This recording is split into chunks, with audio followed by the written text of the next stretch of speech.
ఈ లొకేషన్ చూసి మీకు ఈ పాటికి ఎక్కడో అర్థమైపోయి ఉండాలి. ఇక్కడికి వచ్చే వరకు నాకు కూడా తెలియదు రేవేంద్రపాడులో ఇలాంటి ఒక ప్లేస్ ఉంటుందని. ఒక ఫ్యామిలీలో ఉండే లేడీస్ అందరూ కలిసి హోమ్ ఫుడ్ స్టార్ట్ చేయాలని స్టార్ట్ చేసిన ప్లేస్ ఇది. హోమ్ ఫుడ్స్ అనే నేమ్ కి ప్యూర్ జస్టిఫికేషన్. ఒక ఇల్లుని కంప్లీట్ గా హోమ్ ఫుడ్స్ లా మార్చేశారు. ఇక్కడే పిండి మర పట్టించి ఇక్కడే ఫుడ్ తయారు చేసి దగ్గర 50 షాప్స్ దాకా వీళ్ళు డెలివరీ చేస్తున్నారు. ఒక చక్రంలోనే 7 రకాల చక్రాలు ఉన్నాయి. చక్రాలు, సొజ్జబురలు, గవ్వలు ఇలా 60+ వెరైటీస్ అయితే ఉంటాయి. వీళ్ళు స్టార్టింగ్ లో ఒక కస్టమర్ కూడా లేకుండా 8 years బ్యాక్ ఇవి స్టార్ట్ చేశారు. కానీ ఇప్పుడు వేరే కంట్రీస్ కి కూడా వీళ్ళు హోమ్ ఫుడ్స్ పంపిస్తున్నారు. ఇక్కడ ఉండేది అందరూ కూడా ఉమెన్ వర్కర్సే. నేను విజిట్ చేసినప్పుడు ఫ్రెష్ గా చేసినవి అయితే టేస్ట్ చేశాను. మీరు ఒక్కసారి తింటే మళ్ళీ ఇక్కడికి వచ్చి ఈ స్నాక్స్ అయితే తీసుకొని వెళ్తారు.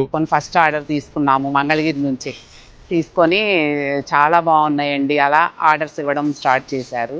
మౌత్ పబ్లిసిటీ బాగా వచ్చింది. ఇట్లా షాప్స్లో కూడా మేము ఇలా హోమ్ ఫుడ్స్ చేస్తాము, క్వాలిటీ బాగుంటుందంటే సరే ఒకసారి శాంపిల్స్ ఇవ్వమని అడిగారు. చూస్తే వాళ్ళు చాలా బాగున్నాయని అలా ఆర్డర్స్ తీసుకొని అలా చేయడం స్టార్ట్ చేశాము. యూఎస్ ఆర్డర్స్ ఇట్లా ఎంత రెస్పాన్స్ వస్తుంది కానీ కూడా మేము ఊహించలేదు. మేనక మా అమ్మమ్మ వాళ్ళు తిన్న టేస్ట్ వచ్చింది అని బయట నుంచి ఫీడ్బ్యాక్ విన్నప్పుడు మాకు ఇంకా బాగా చెయ్యాలి అనే ఇంట్రెస్ట్ వచ్చింది. వీళ్ళు హోమ్ ఫుడ్స్ వెడ్డింగ్స్ లో ఇంకా చిన్న సెలబ్రేషన్స్ లో కూడా చేస్తారంట. ఓన్లీ స్నాక్సే కాకుండా పికిల్స్ కూడా ఉంటాయి. ఈ ప్లేస్ లొకేషన్ వచ్చేసి రేవేంద్రపాడు ఊర్లో హై స్కూల్ దాటి ముందుకు వచ్చి లెఫ్ట్ కి వెళ్తే ఎలిమెంటరీ స్కూల్ రోడ్ లో ఈ ప్రియాంక హోమ్ ఫుడ్స్ అయితే ఉంటుంది. మీరు కూడా కావాలనుకుంటే స్క్రీన్ మీద నెంబర్స్ కి కాలర్ వాట్సాప్ చేయండి. ఇలాంటి వీడియోస్ కోసం మా ఎక్స్ప్లోరింగ్ పేజ్ ని ఫాలో చేయండి.